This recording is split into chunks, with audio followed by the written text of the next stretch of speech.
warahmatullahi wabarakatuh. Alhamdulillahirabbil alamin. Wa bihi nasta'in wassalatu wassalamu ala rasulihil amin wa ala alihi wa ashabihi ajma'in. Wa ma taufiqi illa billahi alaihi tawakkaltu wa huwa rabbul arsyil azim. Allahumma ja'alna minal ladzina yastami'una al-qawla fayattabi'una ahsanah. Allahumma ajirna minan nar, Allahumma amin. Yang saya kasihi Tuan Imam, Tuan Pengurusi serta barisan ahli jawatan kuasa Masjid Timah, tuan-tuan pegawai masjid, pimpinan masyarakat,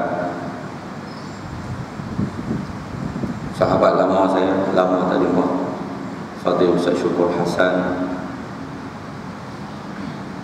seterusnya tuan-tuan dan puan-puan muslimin muslimat, jemaah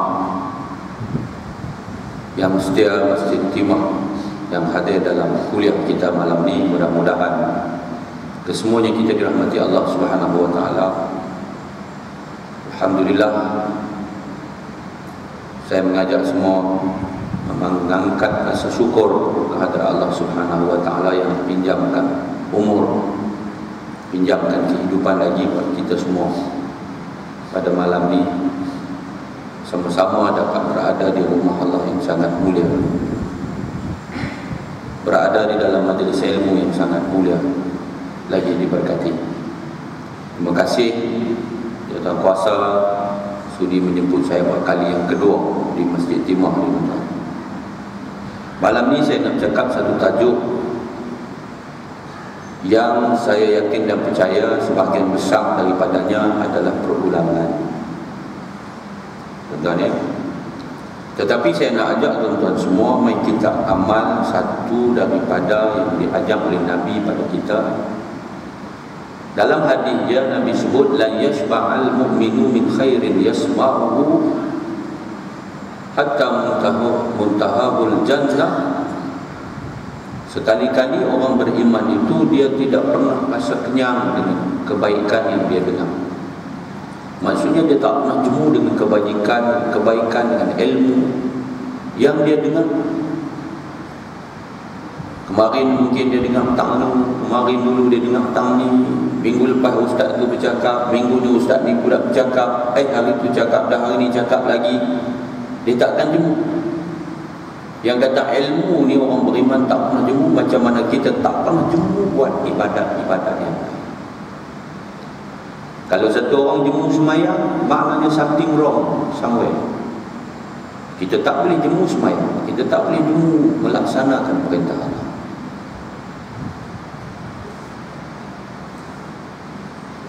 Tuan-tuan, jom kita periksa satu organ yang penting. Tapi yang tuan-tuan nampak tadi itu bukannya hati, dia adalah jantung, tuan-tuan. No? Supaya kita sama-sama ikhlas di dalam hidup kita. Ikhlas sangat penting kerana ikhlas itu adalah merupakan prasyarat Allah terima amalan kita apabila kita buat kena dengan yang dituntut oleh syarak.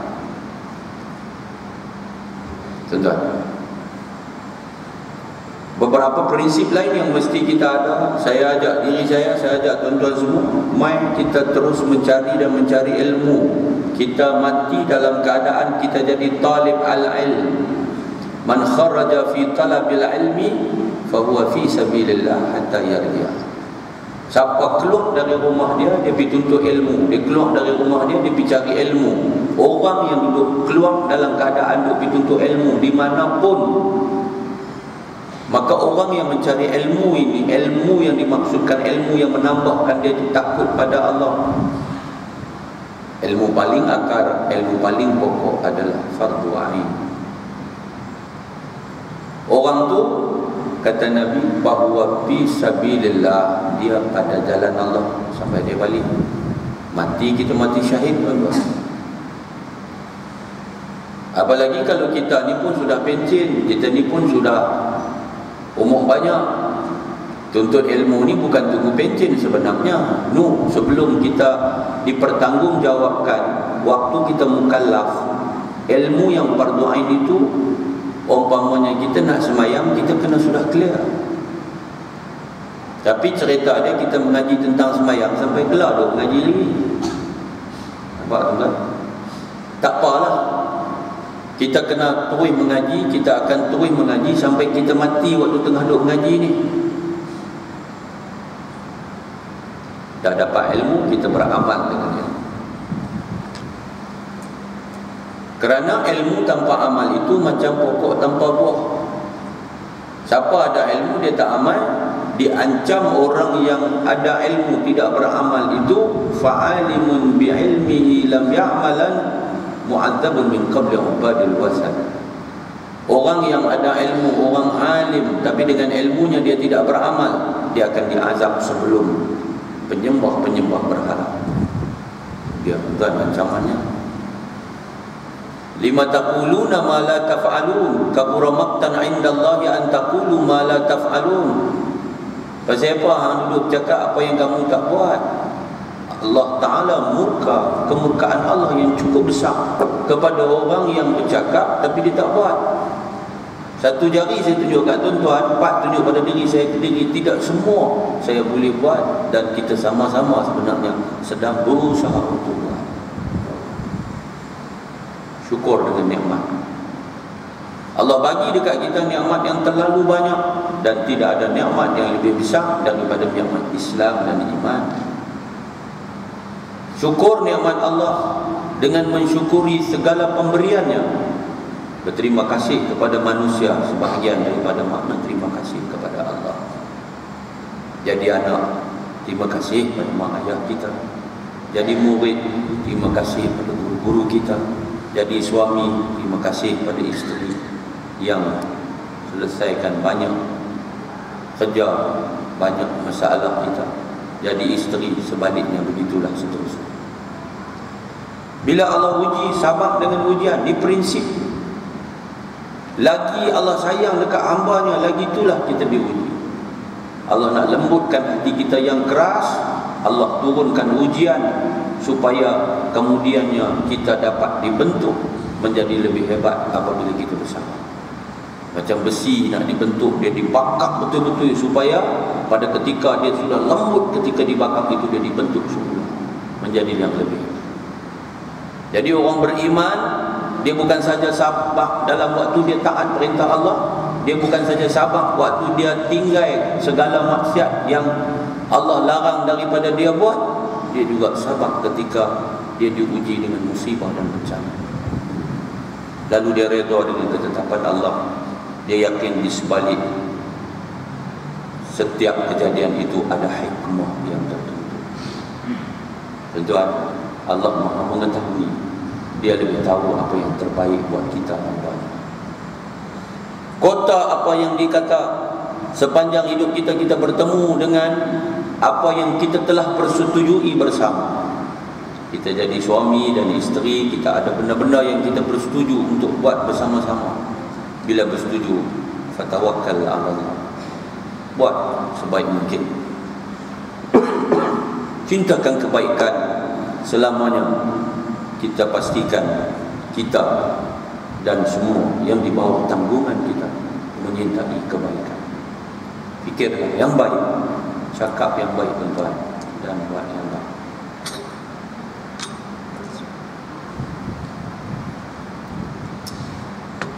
Kemudian bijaksana tuan-tuan, saja saya letak di situ. Mari kita berjuang, berusaha didik diri kita dan mereka yang di bawah kita, tanggungan kita, untuk menjadi orang yang bijaksana. Allah kata, wa may yu'tal hikmata faqad utiya khairan katsira.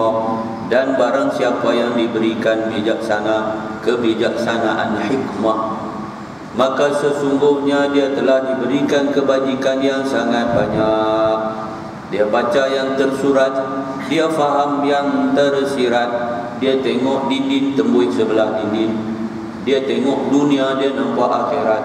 Tuan-tuan, sebab tu dia dapat kebajikan yang sangat banyak. Dia tengok anak dia umur 7 tahun, dia tambah anak dia lagi 10 tahun jadi 17. Dia tambah lagi 20 tahun jadi 27. Anak baru 7 tahun. Lalu dia melakukan segala sesuatu yang terbaik waktu dia didik dan bentuk anak dia supaya menjadi anak yang soleh pada saat di mana anak itulah harta hidup yang paling mahal. Dia beri yang terbaik. Anak itu akan menjadi anak yang baik dan akan bersama dengannya di sana di kehidupan yang abadi selama-lamanya. Orang bijaksana, dia tidak hidup di dunia untuk dunia, tetapi dia hidup di dunia untuk akhiratnya. Allah jadikan dunia untuk kita, tetapi Allah bukan jadikan kita untuk dunia. Dunia diamanahkan Allah untuk kita, makmurkan dunia dengan melaksanakan perintah Allah. Dunia yang sementara, akhirat itulah yang kekal abadi, tempat kehidupan sebenar-benarnya.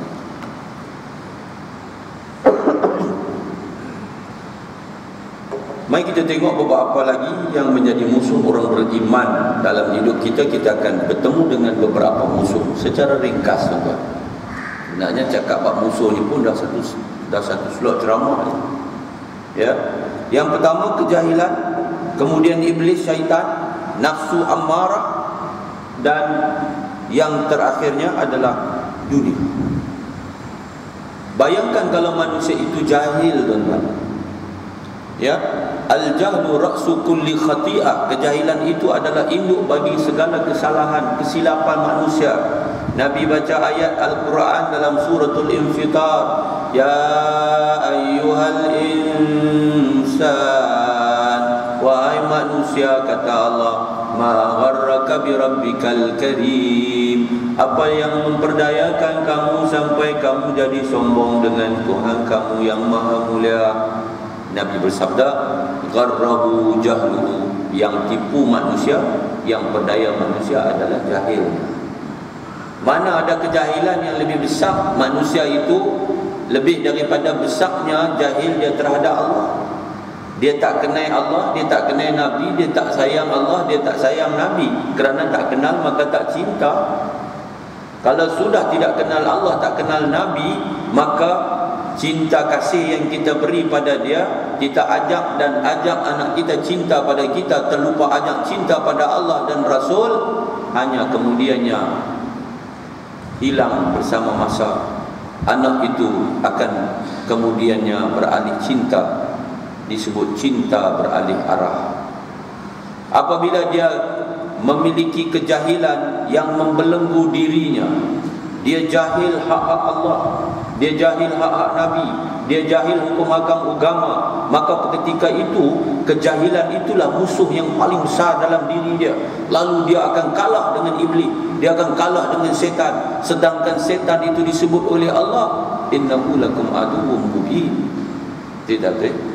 Alam a'ad ilaikum ya bani Adam alla ta'budu syaitan innahu lakum aduwwum mubin. Tidakkah aku angkat janji setia dengan kamu, hai anak Adam, jangan kamu sembah setan.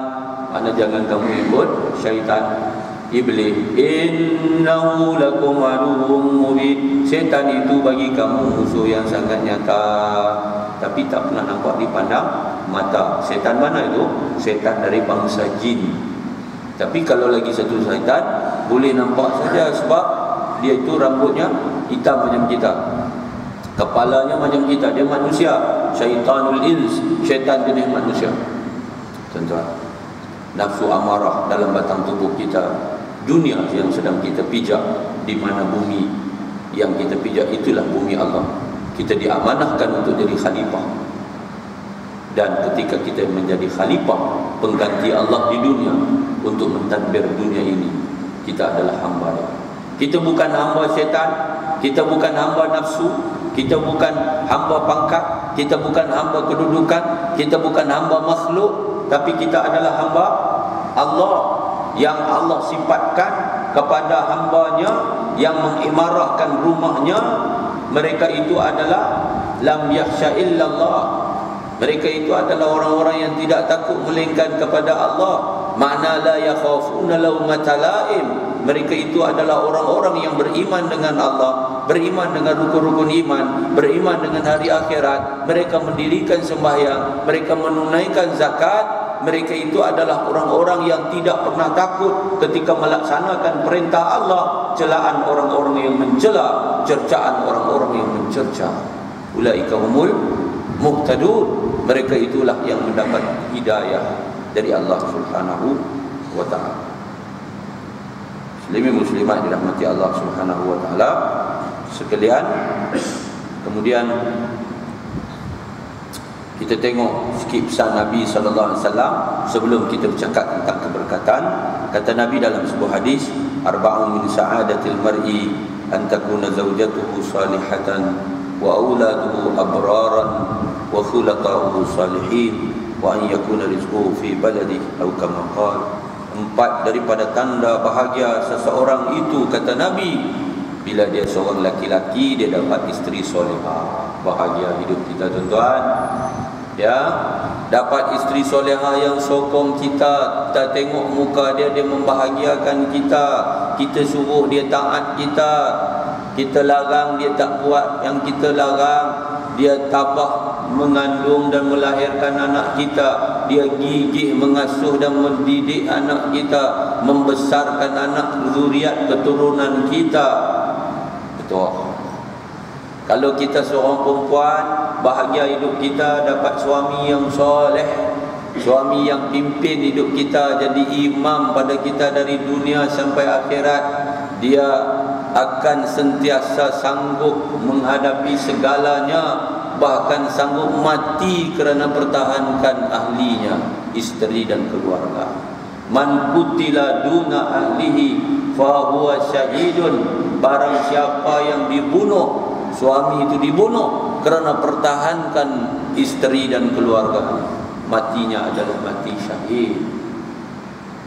Tuan, daripada suami yang soleh, daripada isteri solehah inilah lahirnya siapa, tuan-tuan? Tidak lain anak-anak yang soleh. Sebab tu kalau tuan-tuan nak anak yang soleh, tuan-tuan kena pastikan kita jadi suami, kita jadi suami soleh. Kita jadi isteri, kita jadi isteri soleh untuk mendapat anak-anak yang soleh. Rabbana hab lana min azwajina wa dhurriyyatina qurrata a'yun. Ya Allah, ya Tuhan kami, kurniakanlah untuk kami pasangan-pasangan hidup kami, isteri suami kami dan zuriat keturunan kami yang menjadi penyejuk mata hati. Anak kita kecil, sejuk mata lah. Dia kecil lagi. Tapi macam mana kalau dia dah besar? Anak tu, tuan-tuan, rezeki, tuan-tuan. Bukan duit upang saja rezeki, bukan kerja saja rezeki, bukan harta saja rezeki, tapi anak kita pun rezeki, tuan-tuan. Kalau dapat anak soleh, bahagia hidup mak ayah. Kalau dapat anak seorang saja, anak itu anak derhaka, seorang saja anak itu anak yang membakar jiwa, seorang saja anak tu jadi penagih dadah, seorang je anak tu tergelincir, yang lain anaknya okey, 4-5 orang semua soleh, seorang cukuplah menjadikan mak bapak itu derita. Dia satu orang telefon saya, dia kata, Allah uji saya tu, saya tak boleh lena sebulan dah. Anak dia ada ramai, seorang saja yang jadi macam tu, dia tak boleh lena. Anak saya ni baik, waktu dia di sini baik, dia bersekolah dulu bagus, dia tak keluar kawan dengan kawan-kawan dia. Tapi bila dia dapat keputusan cemerlang dalam SPM, JPA bagi dekat 1 juta, hantar dia pergi mengaji di luar negara dalam bidang yang cukup hebat. Tiba-tiba bila dia balik, dulu dia pergi lagu lain, dia balik lagu lain. Anak dia laki-laki, tuan-tuan, turun kapal terbang perempuan. Anak dia laki-laki tukar jadi perempuan. Tak boleh tidur malam. Ayah ahli masjid, tuan-tuan bayangkan macam mana ayah nak hadapi masyarakat, macam mana mak nak campur dengan orang kampung. Anak dia pakai hormon, cucuk, minum, makan ubat. sampai kulit jadi macam perempuan, rambut panjang macam perempuan, pakai selok kecil macam perempuan, padahal anak dia jantan. Itu dia sudah. Nah, sebab tu kena pastikan anak kita ni tuan-tuan ni rakan kaul yang soleh. Saya tanya macam mana boleh jadi lagu tu anak isap rokok orang? Dah, maknanya anak dia umur 17. Waktu di sini is okey lagi. Anak dia pergi luar negara, dia bercampur dengan kawan-kawan yang depa tu macam tu. Daripada negeri-negeri di Malaysia yang banyak ni, ada kawan-kawan yang dah bentuk satu komuniti. Pelajar-pelajar cemerlang Malaysia, laki-laki terikut dan terpengaruh dengan aliran pemikiran jahanam daripada barat. Mereka seronok jadi perempuan, makan ubat jadi macam perempuan. Sebab tu kita nak kena follow anak kita, cek dengan siapa dia berkawan. Kalau kita sendiri tuan-tuan duduk dalam kawan-kawan yang jahanam kita. Al-mar'u ala dini khalili, seorang itu mengikut cara hidup kawan dan rakan gaulnya. Falyanzur man yukhallil, maka tengok siapa yang digauli. Kita kena cek. Kita kawan-kawan masjid, alhamdulillah, kita akan berada dalam masjid, leleh-leh dengan masjid, mercik dengan program masjid, suka imarah masjid. Betul, right time and right place. Tapi kalau kita ni suka duk wakok tapang kan, jadi ahli merkit Semedang 24 jam, lagi-lagi super merkit, lagi dahsyat tuan-tuan. Tempat Allah paling suka masjid, tempat Allah paling benci merkit. Kalau merkit pun Allah tak suka super merkit. Bukan tak boleh pi dengan sebab ada kerja tak benda tuan-tuan, tak apa. Tapi dia duduk lepok di situ. Dia main dah bawah pokok tapang di merkit tu daripada pagi sampai habis lho, tak mayang. Dia naik haji ni tak tahu berapa kali, mayang dak juga lagi. Muslimin dan muslimat sekalian, akhirnya dia dapat rezeki, dia tak tumpah darah muslim. Masuk kita kepada berkat tuan-tuan. Ya, mencari keberkatan dalam kehidupan. Zaman kita hidup ni zaman tak ramai lagi orang yang nak cakap soal berkat, nak cari keberkatan. Nah, dia tak fikir pasal berkat ni tuan-tuan. Sebab apa? Berkat ni sesuatu yang bagi orang-orang zaman moden ni, alah tak kisahlah, janji masuk je, janji syuru tak miss saja. Haram halal itu tak belakang kira tu. Ini na'udzubillah min zalik. Ia subutul khairil ilahi fi syai' fa innaha idha halat fi qalilin kathurathu wa idha halat fi kathirin nafa'at wa min a'zami thimaril barakah fil umuri kulliha isti'maluha fi ta'atillahi azza wa jalla. Artinya iaitu kepastian kebaikan di sisi ilahi pada sesuatu perkara. Makna Allah tetapkan kebaikan pada satu-satu benda. Allah tetap. Bila Allah bagi keberkatan pada satu benda tu, yang mana apabila ia jatuh kepada perkara sedikit, lalu ia akan menambah banyak ia. Benda sikit tapi orang nampak sikit sampai banyak. Gaji baru 500 tapi belah 5 orang anak. Cukup. Tak gaduh berhutang, tak heranlah. Tapi anak orang lain kena pergi klinik, sat lagi hak tu, sat lagi jahanam hak tu, sat lagi jahanam ni, anak dia sangkut tang tu, rumah dia sangkut tang ni, dia kena banyak tapi habis gitu. Banyak tapi tak cukup. Yang kawan ni gaji sikit tapi cukup. Makanan tu sikit. Kalau makan seorang habis, tiba-tiba makan 3 orang pakat kenyang. Nampak tak? Asal kenyang. Makan tu. Pasal apa? Berkat. Allah tambah berkat itu di dalam sesuatu sehingga yang sedikit menjadi banyak. Umur kawan tu pendek, tapi bila Allah berkat umur dia, walaupun umur dia pendek, amalan kebajikan yang Masya Allah. Orang tak mangkit tidur lagi, dia mangkit dah. Orang tak pergi masjid lagi, dia ada di masjid dah. Muda lagi tapi macam orang tua dah. Dia muda lagi, Quran habis tak tahu berapa kali dah. Dia muda lagi tapi hafal Quran. dia ni pendek kata, tang mana ada kebaikan, tang tu ada dia.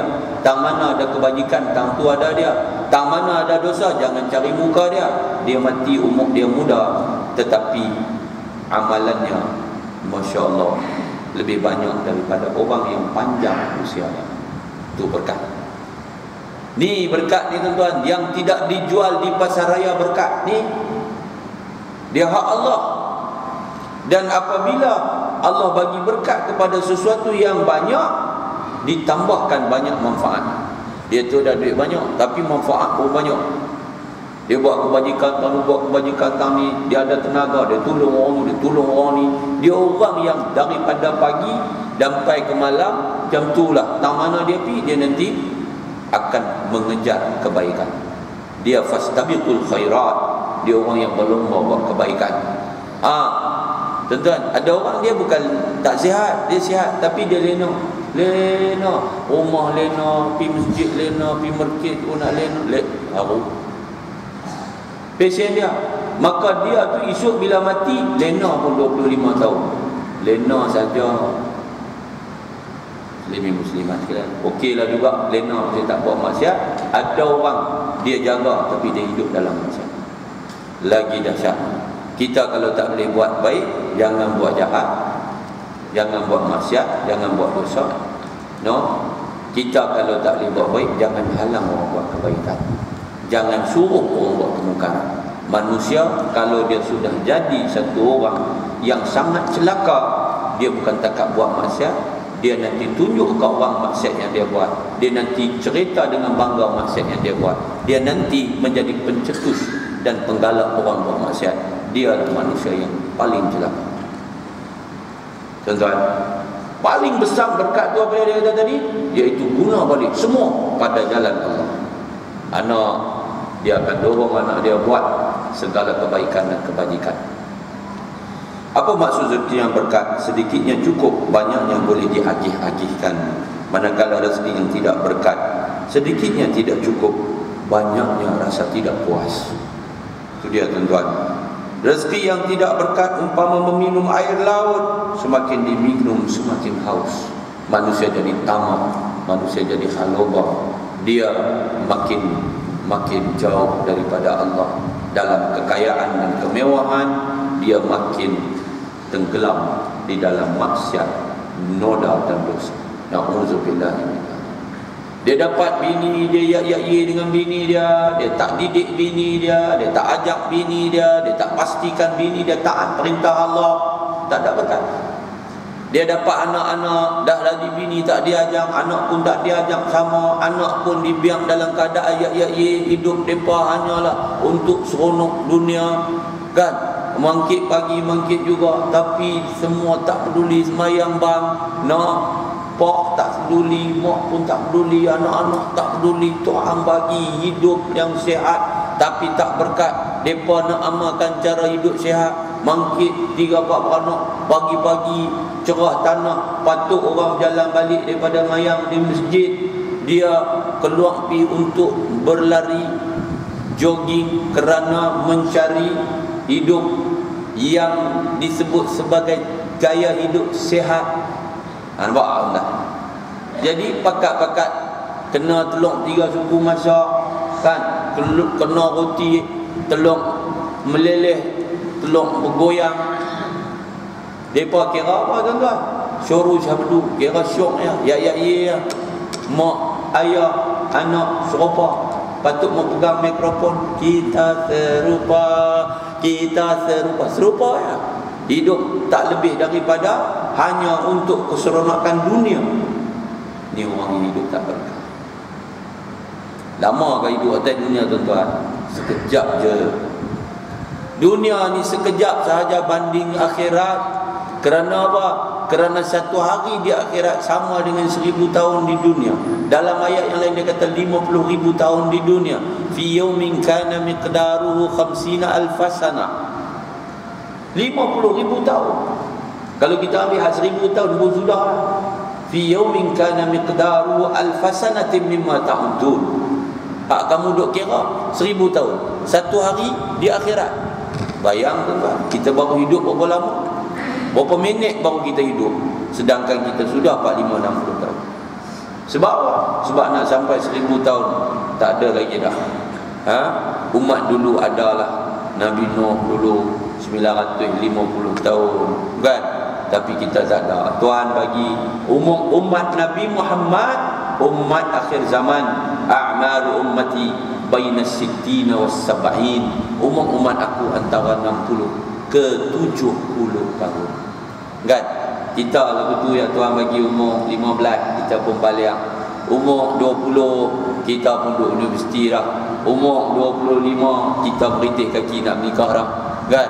Umur 30, jumpa kawan tanya anak berapa. Umur 40, jumpa kawan tanya hang boleh cucu lagi. Umur 50, cucu hang berapa? Kawan kita dah mati dah kah? Umur 60, hang ada lagi kah? Umur 70, hang siapa? Tak kenal kawan lah. Pasal apa? Eloklah tu nak pi dah lah tu. 60 tu kira dekat-dekat nak makan bonus dah. 63 Nabi wafat. Tuan muslimat sekalian, sebab tu kita kena segera. Sebab tu kita kena bingkas mencari semula diri kita yang hilang di tengah-tengah tipu daya dunia.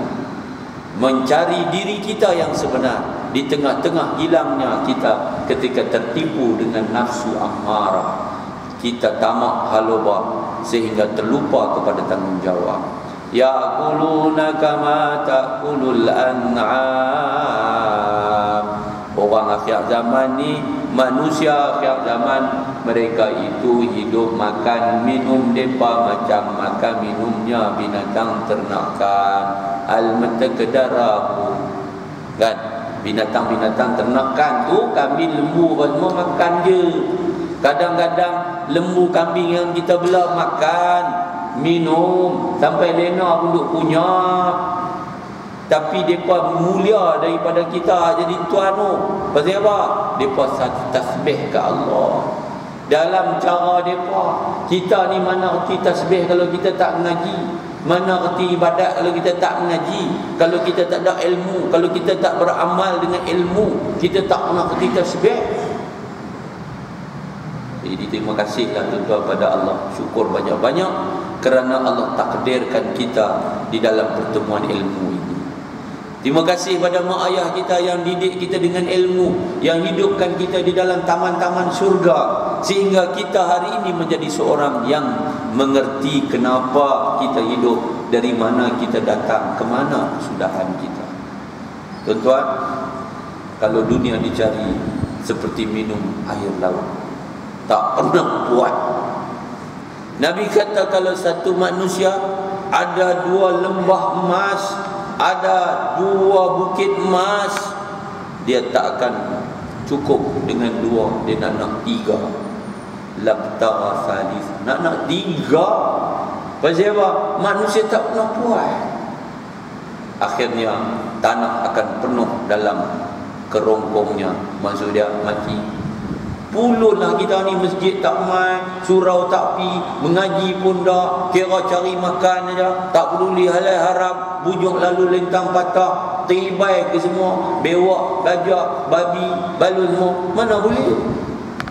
Kita ada undang-undang dalam Islam, kita ada hukum hakam dalam negara, kita ada undang peraturan.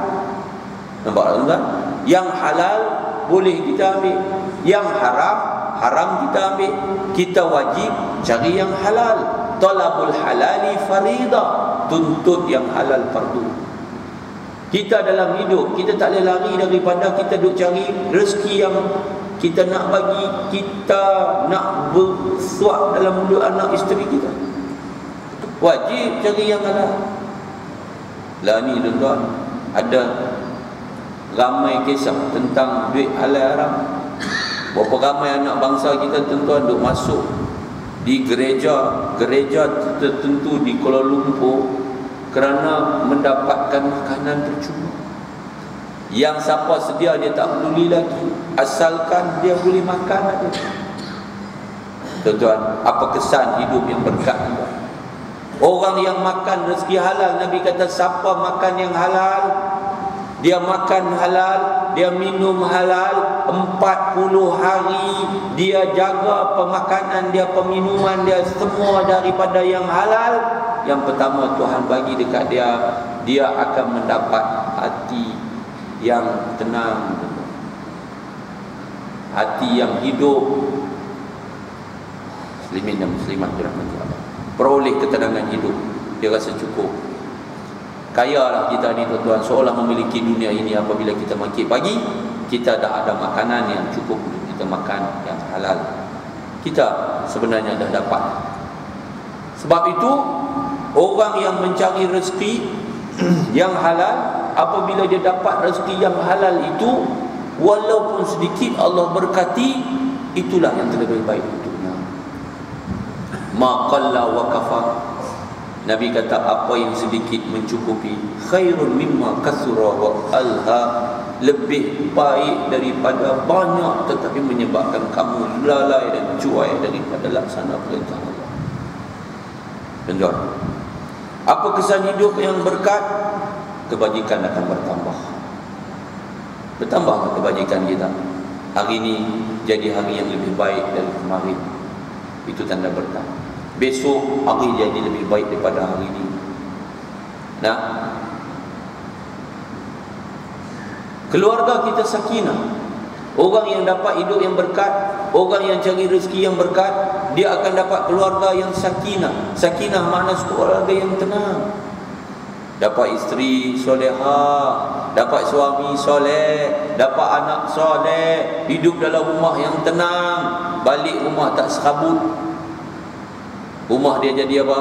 Baiti jannati, rumahku adalah syurgaku. Tuan, ya, dapatlah dia anak yang soleh seperti yang telah saya perkatakan tadi.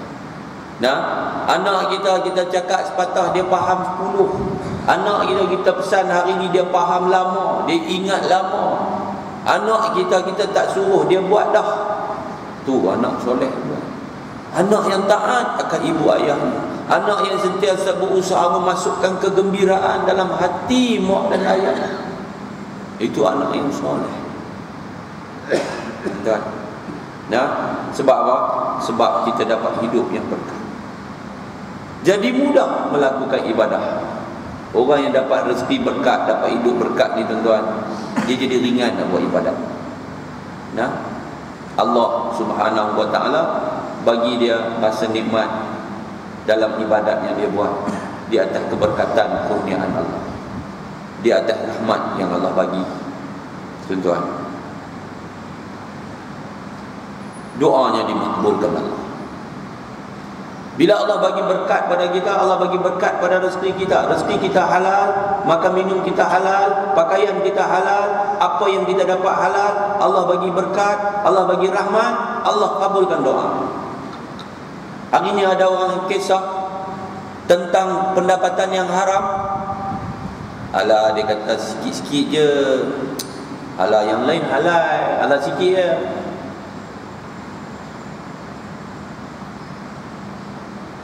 Ada satu orang dia, satu isteri. Saya dulu di Kedah, radio Kedah tu saya duduk cakap hari Selasa petang, pukul 6. Jadi baru ni saya baca satu hadis. Hadis tu berkaitan dengan ancaman harta ni. Man ishtara sauban, barang siapa membeli satu pakaian di asrati darahim, dengan 10 dirham, wa fi thamanihi dirhamun haramun, Nabi kata dalam harga pakaian yang 10 dirham itu ada 1 dirham sahaja yang haram. Lam yaqbalillahu salatahu, niscaya Allah takkan terima semayangnya, madama alaihi dzalika thawb, selagi tak ada pakaian haram tu. Lah, dia beli duit halal campur 1 dinar yang haram, 1 dirham saja yang haram, 10 dirham lagi halal. Kita pergi Mekah, ada duit sikit yang campur dengan duit yang haram, campur dengan duit yang halal, banyak duit halal campur duit haram sikit ya. Maknanya kita sudah tidak ada lagi kemarbruran di dalam haji. Kita pergi ke Mekah, kita pakai baju kita RM90 duit halal, RM10 duit haram. Tuhan tak terima mayang kita. Macam mana nak berkat rezeki kita? Macam mana nak berkat hidup kita? Dia dengar lagu tu tuan-tuan, dia riuh kat lelaki dia. Dia takut. Alhamdulillah suami dia ni bagus. Dia dengar lagu tu, dia pun seriau kan? Dia pun main pejabat dia. Jauh kami nak pergi pejabat agama dia start kan? Suami dia tu kerja ke belah kampung tuan-tuan ni nak pergi punya jauh, tapi pergi juga. Pasal apa? Tak puas hati nak pergi tanya dia. Dia jadi ejen insurans. Ejen insurans. Saya kata, kita punya jawatan kuasa fatwa kebangsaan dah lama dah mengeluarkan fatwa bahawa kita menjual dan memperdagangkan insurans ini adalah haram. Pendapatan kita adalah haram. Sebab insurans itu melibatkan gharar, maisir dan juga riba. Orang yang terlibat dalam riba adalah sebenarnya sedang mengisytiharkan perang dengan Allah dan Rasul. Ini bukan kecil saya kata. Ini hukum. Dah dia kata ada penasihat agama, penasihat apa? Tak ada. Yang ada penasihat syariah, dia bukan insurans. Dia adalah takaful. Dia adalah takaful. Saya kata kalau takaful silakan. Tapi kalau sekiranya insurans, haram. Tuan-tuan tahu tak?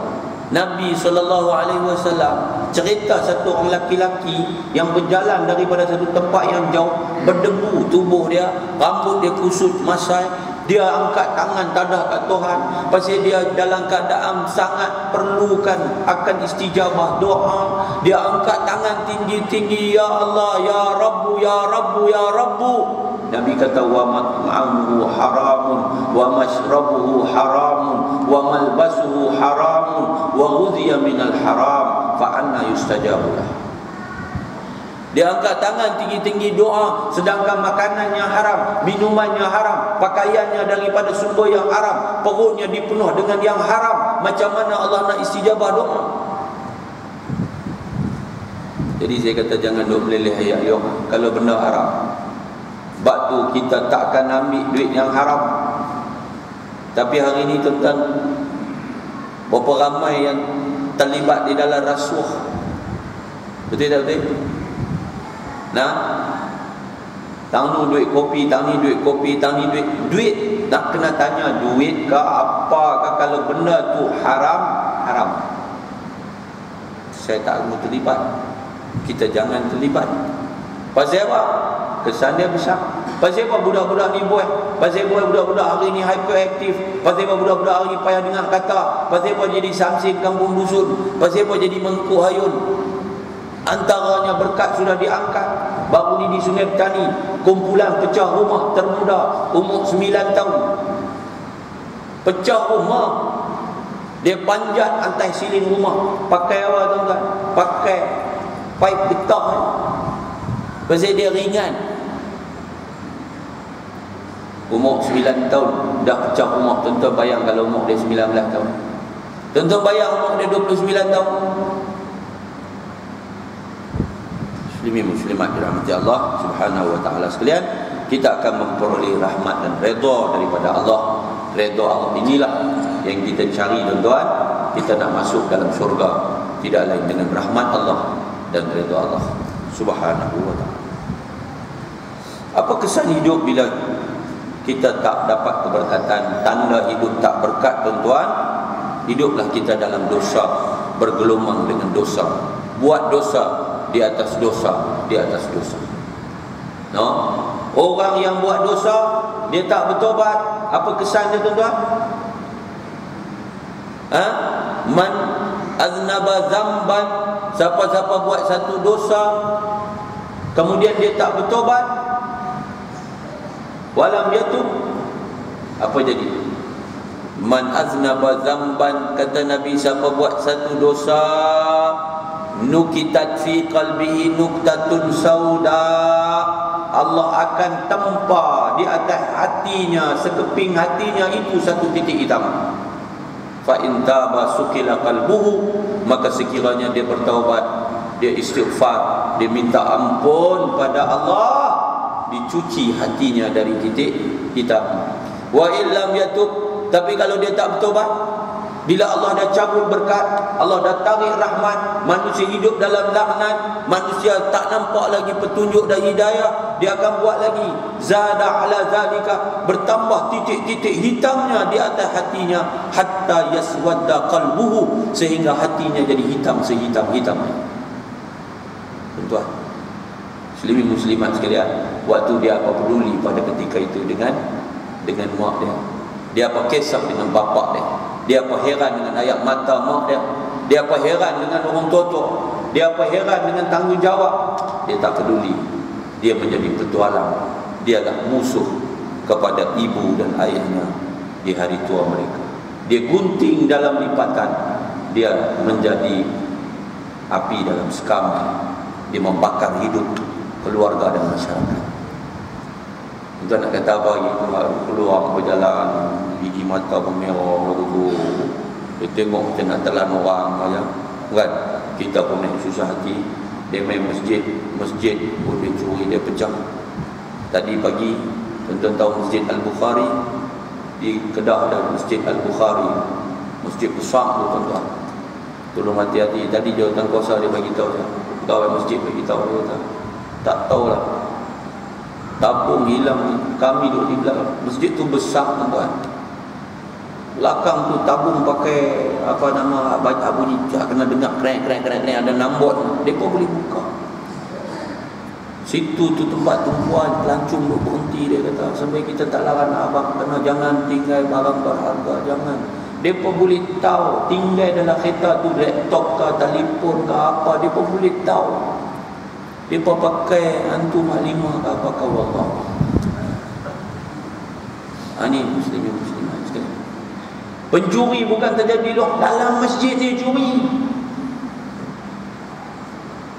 Minggu lepas, 2 minggu lepas, saya pergi satu masjid dekat dengan Perlis Sepadan. Kita bagi khutbah, sudah kita bagi ceramah pula, bagus. Tak tahulah, saya tak ingat tu, saya pesan pun. Saya ingat lagu saya tak pesan. Tinggallah hak buruk, ambillah hak yang baru. Saya turun nak keluar, tengok-tengok tak ada. Hak buruk pun dia tak tinggal, hak baru dia sabut. Kasut saya tu bukan baru dah, tapi dia nak ambil, nak rasa kasut penceramah. Balut. Muslimin muslimat sekalian, hidup dalam dosa, hidup hati menjadi keras, hilanglah rasa ketenangan. Hidup dia tak tenang, dia akan gelisah. Kan?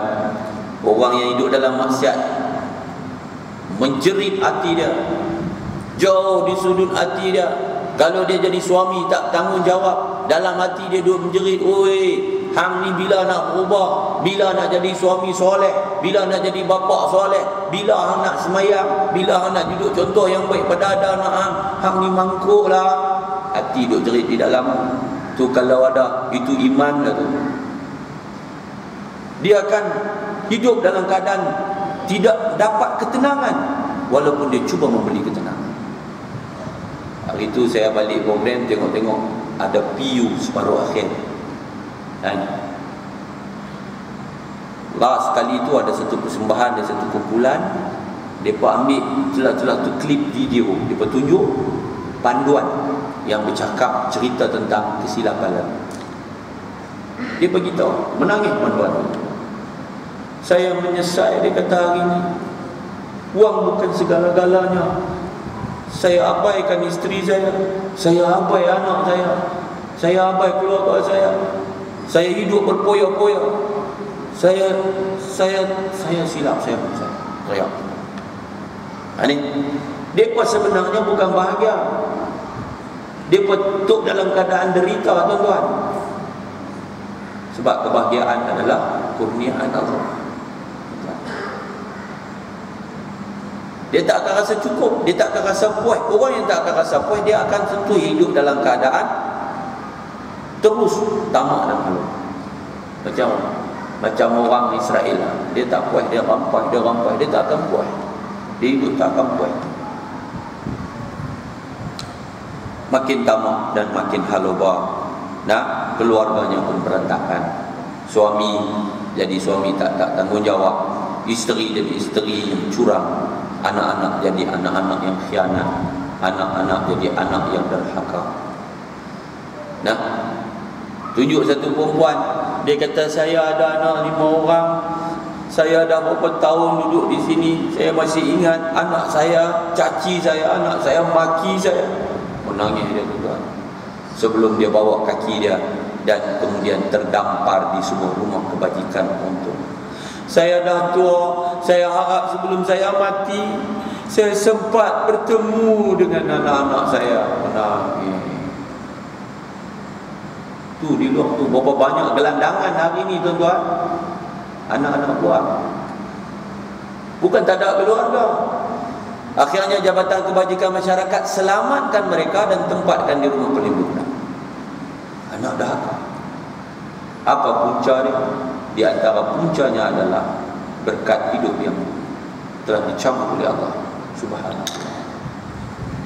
Nah, anak jadi degil dan susah menjadi. Ceklah tuan-tuan, kalau anak kita ni tak dengar kata, kalau anak kita ni melawan kita, apa kita bagi dia pemakan? No? Kita bagi dia makan yang halal ke? Kita bagi makan yang syubhat ke? Kita bagi makan yang haram ke? Kita kena cek tuan. Nah, makanan rohani kita bagi ke tidak dalam hidup mereka selain daripada makanan jasmani. Sudahlah makanan jasmani itu wajib dipastikan halal. Kita nak kena tengok makanan rohani. Anak kita tu Quran dia duduk di mana? Anak kita tu agama dia duduk tang mana? Kita bagi tak bagi? Semua kena cek. Kalau anak tu kita hanya bagi makan, walaupun benda tu benda haram, makanan tetap akan jadi darah dan daging. Akhirnya jadi topui, kan? Jadi obesiti. Anak itu bukan sahaja menjadi sakit dan tak sihat pada masa depan dari segi kesihatan tubuh badan dia, bahkan rohaninya lemah sekali. Dia akan jadi anak yang hanya membawa kecelakaan, kekecewaan kepada mak bapaknya. Sedangkan punca di antara yang besar adalah mak bapak sendiri. Kenapa mak bapak lalai? Mak bapak tak bertanggungjawab, cuai, tidak pastikan rahmat dicari, tidak pastikan berkat dicari dan diberi yang halal kepada anak-anak sendiri. Berat melaksanakan ibadah. Kita sendiri jadi susah nak buat ibadat, jadi berat nak semayang, jadi berat nak baca Quran, jadi berat nak buat kebajikan, jadi anak lagi berat. Kalau mak bak sudah berat, anak lagi berat. Tuan-tuan tak main masjid, tuan-tuan nak suruh anak tuan-tuan pergi masjid pun. Sahabat kata. Tuan-tuan tak semayang, tuan-tuan nak suruh anak semayang. No, cannot. Kalau kita buat hak baik, anak buat hak baik. Kalau kita bercakap, kita tak buat, itu orang panggil cakap tak serupa bikin. Kan? Kaifa yastaqimu zillu wal udu a'waju. Macam mana bayang itu akan menjadi lurus sedangkan kayu yang terpacak itu bengkok. Macam mana anak tu nak jadi baik? Kita jadi mak pak ni tak baik. Mak pak pun tak mayang, macam mana anak nak mayang? Enggak. Hari ni berapa ramai mak pak, oh ikan bagusnya, kan? Pak tak mayang, mak tak mayang, tapi kaya, kereta 45 biji, rumah 100,000, tengok-tengok jual ganja. Jadi nak harap anak jadi bagus, sorry ya, kita bagi untuk hidup dunia ya, dunia lah dia. Anak hanya akan perhabis duit kita, kan?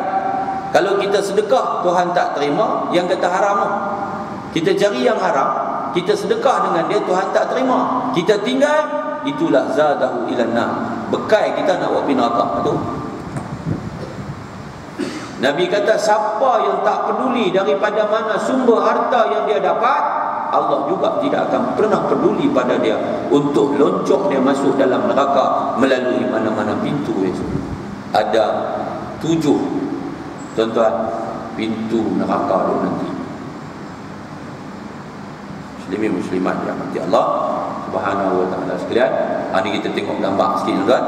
Nah, apabila kita tak peduli perintah Allah, kita tak cari berkat, kita tak cari rahmat, lahirlah budaya hedonism, lahirlah budaya kebebasan tanpa had. Anak kita tuan-tuan jadi celaru haru biru sampailah membawa celaka kepada kita. Nah, remaja 13 tahun 2 kali gugur anak tuan-tuan. Itu dia. Baru umur 13 tahun 2 kali dah. Saya pergi tempat dia kerja. Dia kerja kedai makan. Saya pergi. Saya tanya. Orang kampung tu saya pergi tanya. Macam mana dia sampai tangan ni? Rupa-rupanya pak dia pun biak. Pak dia pun biak. Mak dia pun duk keluar macam dia juga. Orang kampung tegur. Siapa ambil bini yang duk keluar dengan orang lain? Weh, dia bini aku. Sikut ke aku lah. Itu dia tuan-tuan. Ad-dayusu la yadkhulul jannah. Dayus tak boleh masuk syurga. Muslimin muslimat sekalian. Nah, cuba tuan-tuan tengok.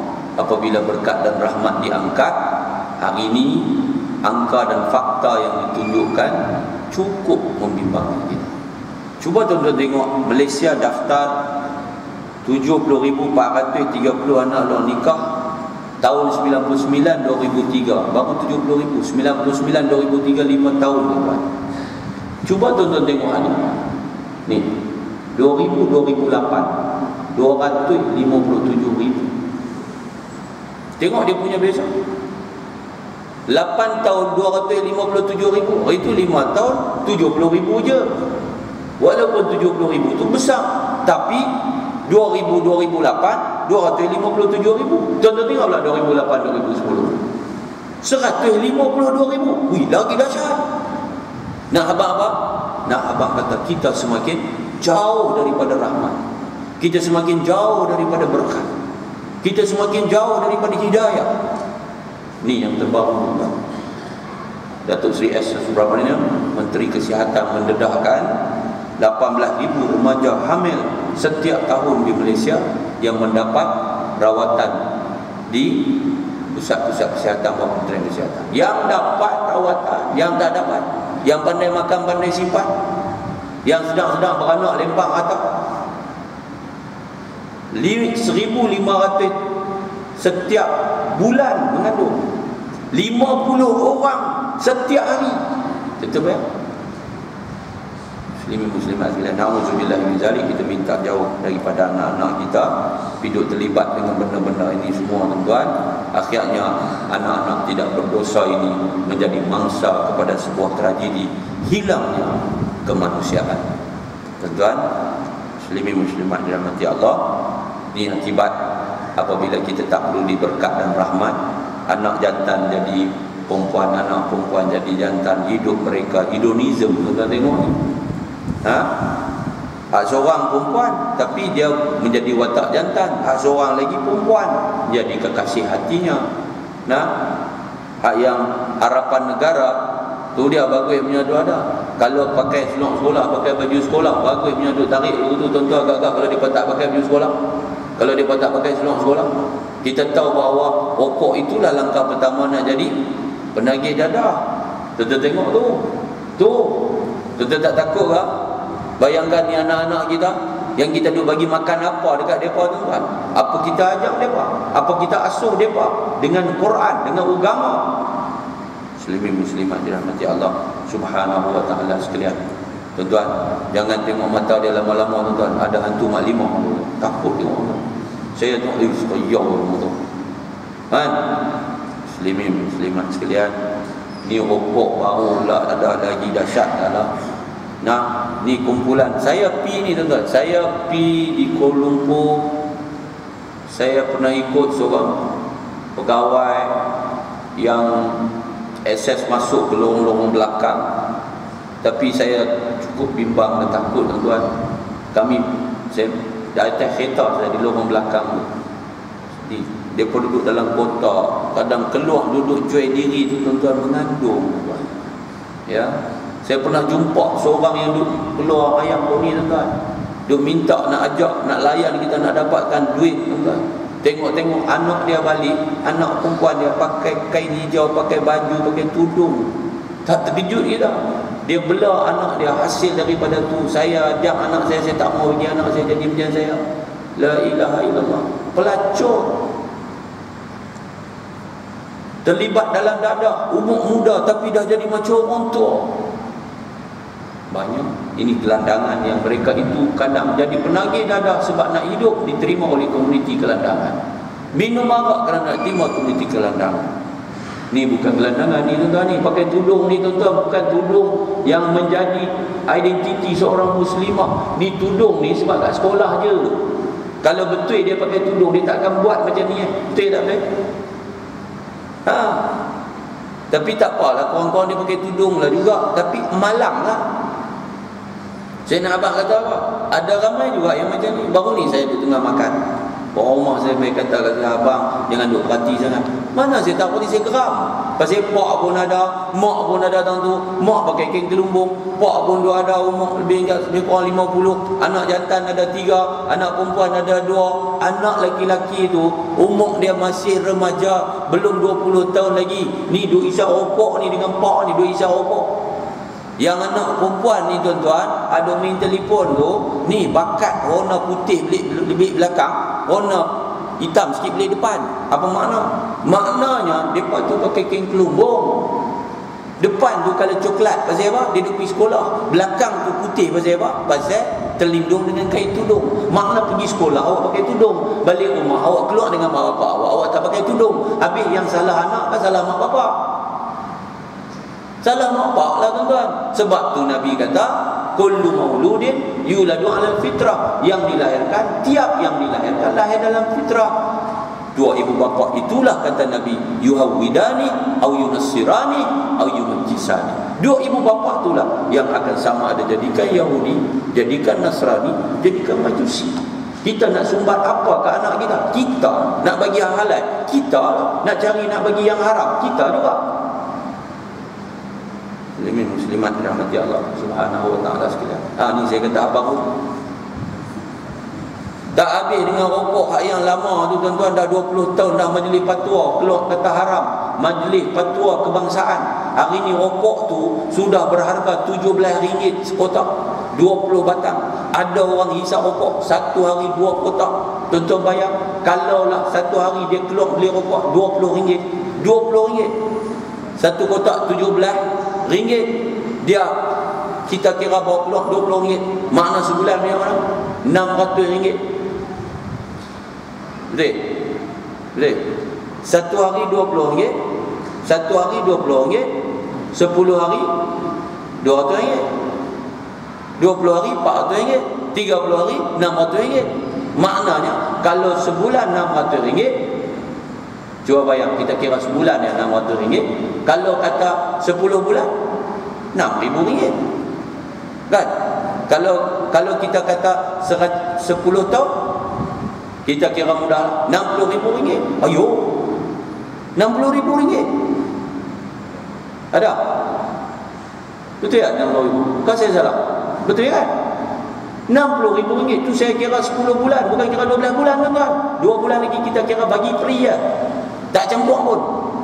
Maknanya kalau seorang perokok tegar, dia hisap 20 tahun, dia bermula hisap umur 15 tahun, 10 tahun baru 25 tahun, 20 tahun baru 35 tahun. Bayangkan ada orang hisap sampai umur dia 45, sampai 55, sampai mampusu. Ni sampai kena barah paru-paru, kena barah baru nak sedap. Tentu bayang 20 tahun seorang penghisap rokok yang menghabiskan sehari RM20, dia akan membelanjakan RM120,000. Itu dia. Dia bukan takkan boleh bawa dia bukan takkan boleh bawa bini dia bukan takkan boleh bawa anak dia boleh bawa sekali dengan tok wan dia ada dalam kubur. Bawa pergi Mekah, buat haji, RM120,000. Tidak. Tapi tak nampak benda tu. Duk pingang masuk dengar asap. Ada 40, ada 4,000 bahan kimia. Jalan tak nak orang duk buat ada dalam tu. Ubat nyamuk, gegat apa semua pun ada dalam tu. Racun pun ada dalam tu. Tapi dia ambil situ. Nak keluar baru pula dah. Pakai kek gelunggung punya elok. Tuan-tuan tengok tu. Macam naga. Ni tuan-tuan, ni lambang tidak berkat. Pelajar IPT mengambil dadah kerana ingin berseronok dan lari dari masalah, terutama hal peribadi. Saya baru-baru ni saya masuk penjara Pokok Senang, jumpa dengan seorang pelajar IPT perempuan, tuan-tuan. Dia ditahan dan dihukum penjara dan dia selamat daripada tali gantung. Dia sebenarnya sedang belajar di IPTA awam. Dia mengambil syabu dan dia mengedar kecil-kecilan. Bayangkan, polis hantar seorang polis berpakaian beriman masuk dalam kampus, berkawan, akhirnya jadi kekasih perempuan tu. Confirm dia pengedar, track, tangkap, duduk dalam penjara Pokok Senang. Itu dia, tuan-tuan. Bukan rahsia lagi hari ni. Budak IPT tu ambil benar. Hari tu dia buat konsert apa tak tahu, mati tu dia ambil dos lebih, tuan-tuan. Boom, mati tu. Mati tu. Kalau budak IPT hak mengaji tinggi pun kena. Hak yang tak mengaji yang duduk kat lorong belakang, tuan-tuan, tu dia. Dia cucuk tang ni, tuan-tuan. Lagi dahsyat, dia cucuk tang bawah tu, tuan-tuan. Pergi bangkai bernyawa. Muslimin dan muslimat dirahmati Allah. Inilah akibat daripada Allah angkat keberkatan dalam hidup kita. Anak kita menjadi ganas, anak kita menjadi rakus.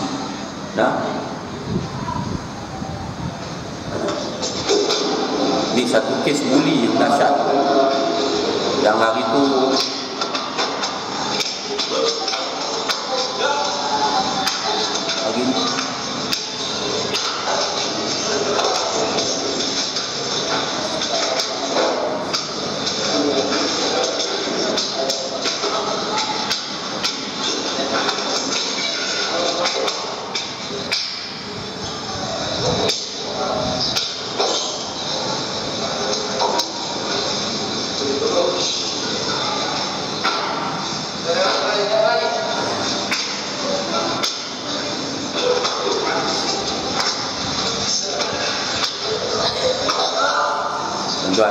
sangat ganas.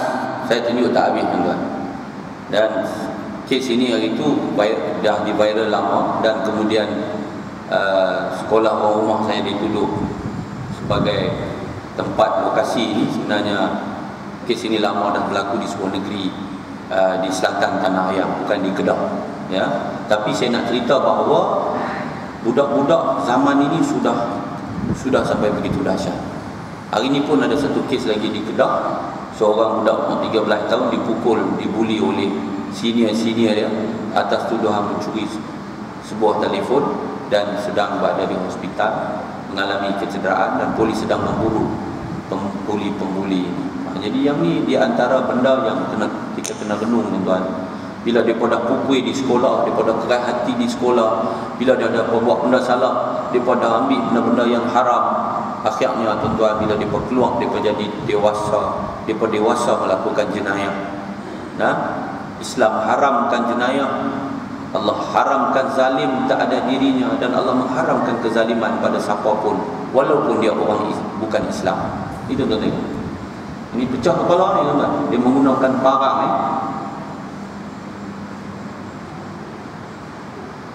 tuan-tuan. Ada yang cedera, dan tak heran hari ini ada yang mati akibat penggunaan dadah sintetik ini, menjadikan orang yang buat itu lagi berani, bunuh. Sedangkan sepatutnya kita kembali kepada Allah untuk mencari kekuatan, sujud kepadanya, tuan-tuan. Kalau nak dapat akan rahmat, nak dapat akan berkat, kita kena mujahadah diri, muhasabah diri, kena tazkiyatun nafsi. Ihfazillah yahfazka, jagalah Allah jaga hak kita, tuan-tuan. Cuba tengok Palung ni orang pendang, tuan-tuan. Kepiah putih, dia bela anak dia tak ada tangan pun, tuan-tuan. anak dia mengaji sekolah agama. Nah, tak ada tangan, ni budak belajar sebuah sekolah agama yang menulis menggunakan tangan, menggunakan kaki. Anak-anak kita tulis pakai tangan, budak ni tulis pakai kaki, dan budak ni dapat 11 A, tuan-tuan. No? Dia dapat 11 A dalam SPM. Lah ni badan di sebuah universiti. Nah, tapi bagi saya keberkatan hidup yang kita cari akan menjadikan anak kita istiqamah, ya, menjadi anak yang soleh. Siapa yang hebat tuan-tuan ni? Budak ni kan, kaki pun tak ada, tangan pun tak ada, tuan-tuan. Tapi bagi saya yang hebat adalah ibu dan ayahnya, nah, yang telah dengan begitu hebat, tabak, gagah, gigih mendidikkan anak yang istimewa.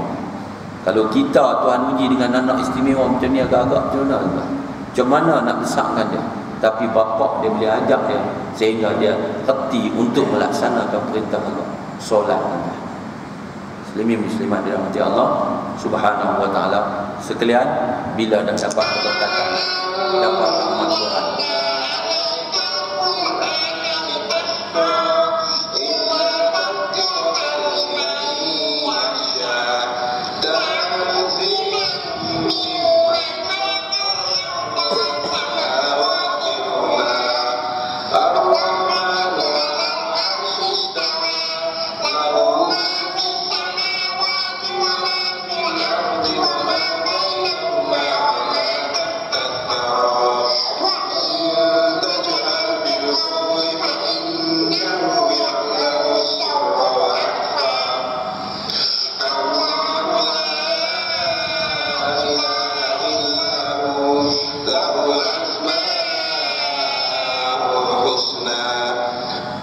tuan, yang hebat adalah ayah itu, tuan. Anak itu ibarat kain putih. Ayahnya tentu telah memberikan yang penuh dengan berkat kepada anak itu. Ayah itulah yang sebenarnya menjadi hero dalam apa yang kita tengok tadi. Bukan senang, tuan.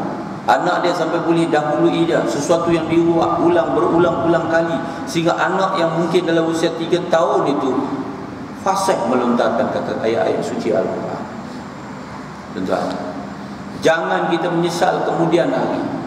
Menyesal tak pernah berada di depan, tak ada pilihan kepada siapa pun kita. Jangan sombong dengan kedudukan yang kita ada, kerana akhirnya segalanya sudah tidak ada makna. Harta yang kita cari, pangkat yang kita ada, kita akan balik membawa amalan kita yang akan menjadi teman kita di dalam kubur. Kalaulah Allah angkat berkatnya, Allah cabut rahmatnya, di mana kita nak cari pada ketika itu, tuan-tuan? Akan keampunan dan keredaan Allah. Sebab tu waktu kita berkesempatan ni, tuan-tuan, kita carilah redha dia, kita carilah rahmat dia sebelum kita balik. Yang jadi suami soleh lah juga. Yang jadi bapak soleh lah juga.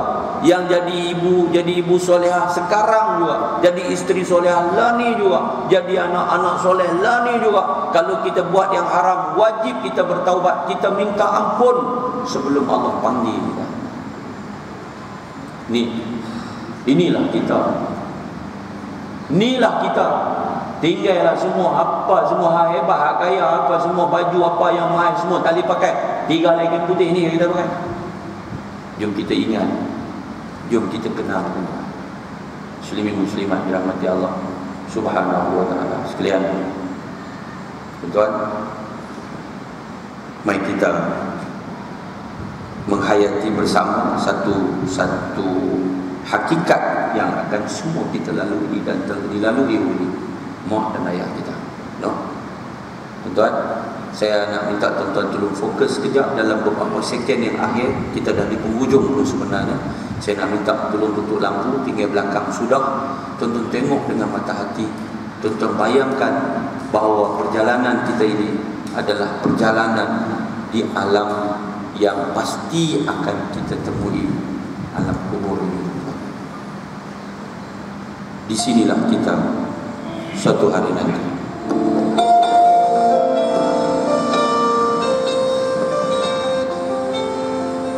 Tuan-tuan,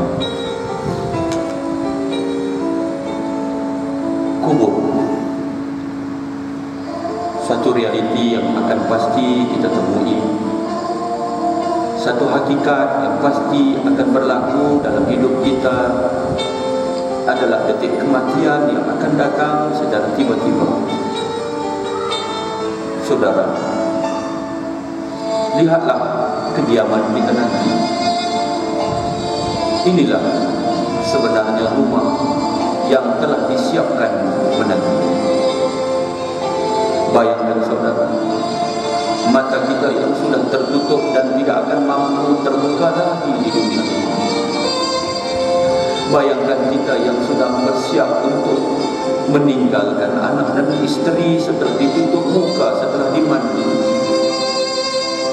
Tinggal istri, tinggal anak-anak. Alangkah bertuahnya kita saat ini saudara. Sekiranya anak zuriat keturunan kita yang mandikan kita, sekiranya anak kita yang saleh yang uruskan jenazah kita. Alangkah malamnya kita kalau saat ini anak kita anak derhaka.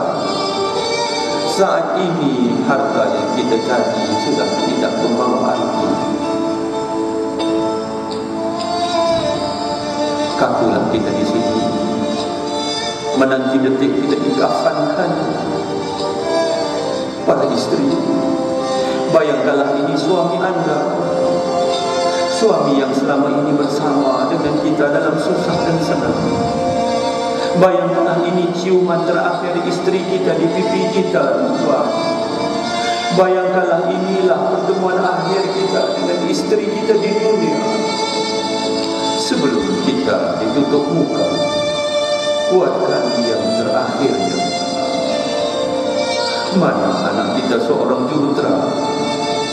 Mana anak kita seorang doktor? Mana anak kita seorang usahawan?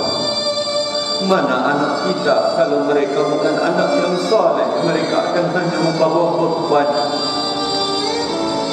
Mereka akan hanya menyebabkan kita derita. Rakan-rakan datang ziarah kita kali terakhir. Saudara, lihatlah, kenderaan mewah kita sudah tiada lagi. Kita di atas usungan berbalut dengan 3 helai kain putih dalam perjalanan akhir menuju rumah kita yang sebenar di dunia, alam kubur. Alangkah malamnya saat kita hidup di dunia ketika sihat kita tidak datang ke rumah Allah. Alangkah celakanya kita kalau saat ini kita disolat, disembahyangkan, sedangkan dalam hidup kita tidak pernah melakukan ibadah solat. Tidak ada lagi rukuk dan sujud. Bayangkan ketakutan dan kengerian. Bayangkan azab dan siksa di alam kubur. Kita dimasukkan dalam liang ketika saat matahari masih terang benderang. Bayangkan, alangkah bahagia kalau anak-anak kita sendiri yang masukkan kita di sini dengan tangan mereka. Bayangkan anak kita yang mandikan jenazah kita. Bayangkan anak kita yang jadi imam solat jenazah kita, anak kita yang talqinkan kita. Bayangkan alangkah celakanya kita kalau anak kita derhaka, anak kita dalam keadaan bergelumur dengan maksiat dan dosa. Bagaimana kita akan melalui soal mungkar dan nakir? Bayangkan kegelapan yang sudah menyerbuh dunia. Bayangkan kita sedang berada di lapisan tanah yang sudah menutup tubuh kita. Bayangkan kegelapan malam yang akan menyerbuh bumi. Bayangkan siksaan yang akan kita hadapi. Kubur alam yang sunyi, di situ banyak cacing dan ular. Di situ ada kala jengking. Di situlah kita akan tersiksa kalau kita tiada bekalan. Kalau kita tiada amalan. Kubur adalah lubang neraka. Saudara, marilah kita menginsafi hidup ini saat kita masih mempunyai kesempatan. Marilah kita bertaubat pada Allah saat kita masih ada peluang. Inilah tempat yang akan kita pergi di dunia ini.